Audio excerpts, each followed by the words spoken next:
The FIFA series of games are undoubtedly the most popular sporting franchise, and every year we have a lot of expectations of the new version. But what are our expectations of FIFA 23? The FIFA 22 game was the first title ever made on a 9th generation basis. The 9th generation version of this title had many differences with the 8th generation version, and if you played both versions, you would notice many differences. However, the 9th generation version was not without problems and the players had objections to it. As one of the players in this series, in addition to improving the problems of the game, I expect additions to it in the FIFA 23 game. Follow along with me. Before we start the video, make sure you subscribe the channel, and to support me, please like the video. It only takes you 5 seconds, but it's worth a lot to me. Let's start with one of the most important problems of the pre-game version: AI defending. First, we need to get to know the meaning of this phrase. AI defending means defending insider AI helpers when an opponent holds the ball. This case in FIFA 22 is nothing close to disaster.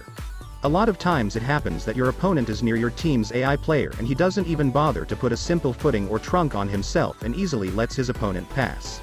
AI defending in FIFA 21 was also highly contested by fans, and the reason was quite the opposite in FIFA 22. At FIFA 21, AI defense was OP and looked a little unnatural. It was enough to drop the controller to get a lot of ball chances by your AI players.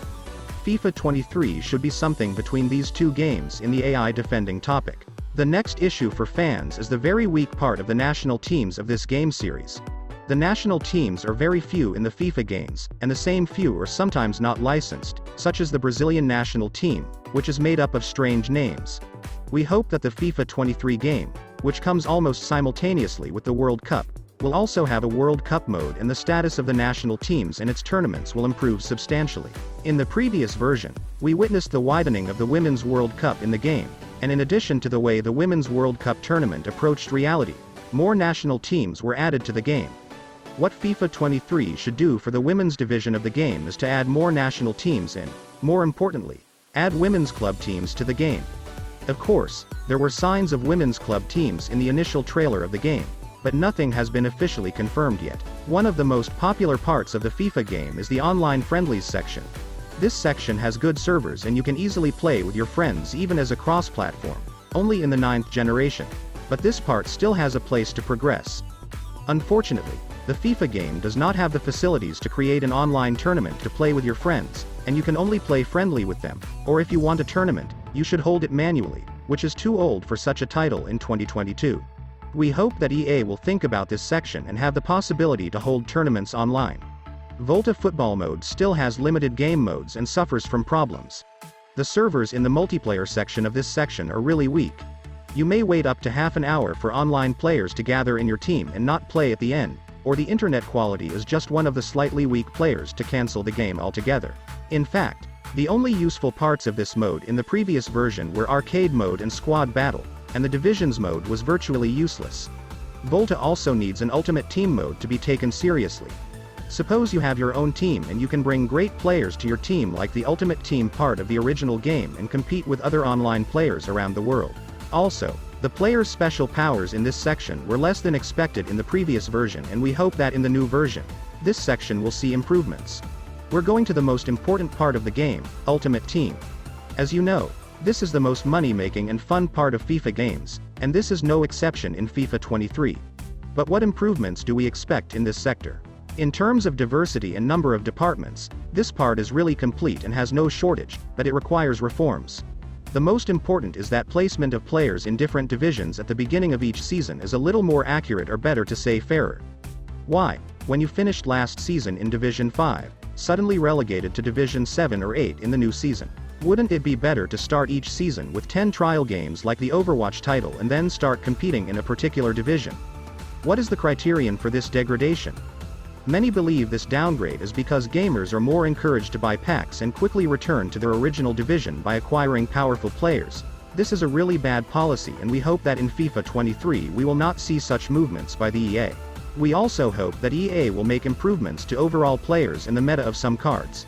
Truly, for some players, that number of power is quite decorative and has nothing to do with the player's performance on the playground. The most obvious example is Weghorst last year, when his most powerful card with the overall 91 was not a good player at all and was easily restrained by 2 good gold defenses. Some players are also strangely flawless and almost impossible to contain.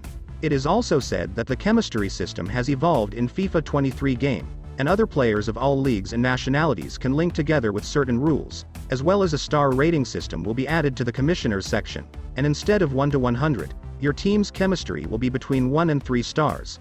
Such a system can eliminate restrictions on team building and is a very attractive change. Fortunately, this is a positive change and there will no longer be a wall between you and your favorite players to buy. The last thing we want to improve is the small and big bugs that affect the game. One of these bugs is the bugs related to the controller. For example, if your battery charge runs out during the game and you reconnect the controller, your settings may not be loaded at all and you can only play with classic mode. Or in the doubles game, it is not possible to set both controllers with the same profile except in the main menu of the game, and the second category settings cannot be changed during the game. We hope we don't see these agonizing bugs in FIFA 23. But with all these problems, the FIFA series is the most complete soccer franchise, so it undoubtedly has a lot of strengths. Hypermotion's 9th generation technology has given a new spirit to the game, and we hope that this technology will improve in the new version of the game to see players' movements become more realistic.